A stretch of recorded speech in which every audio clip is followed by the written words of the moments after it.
Some good advice for someone preparing for the math portion of the SAT would be to put your calculator down.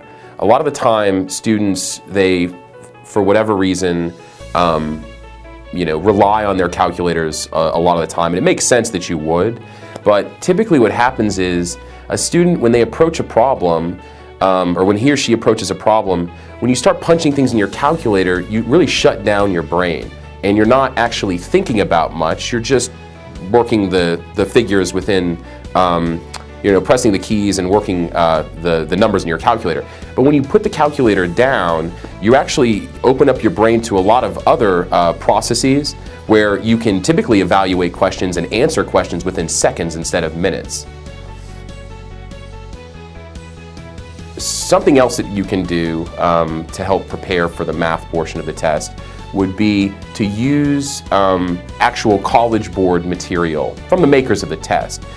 When you encounter past SAT math sections that have been given to students before, you really have a good taste and idea for the way that the College Board lays out each problem. And by experiencing those actual test problems, it can be really beneficial.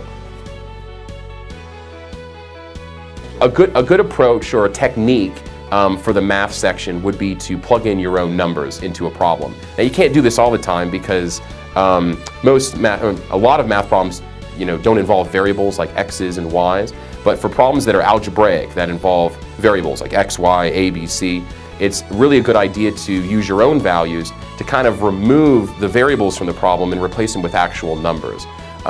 If I saw, let's say, the letter B in a problem, I could replace it with a 2. So if I told you that, someone jumped B inches in the air, that doesn't really make much sense to you. But if I say someone jumped 2 inches in the air, then it's a lot easier to comprehend. I'm James Denke, Executive Director of the Waterton Group.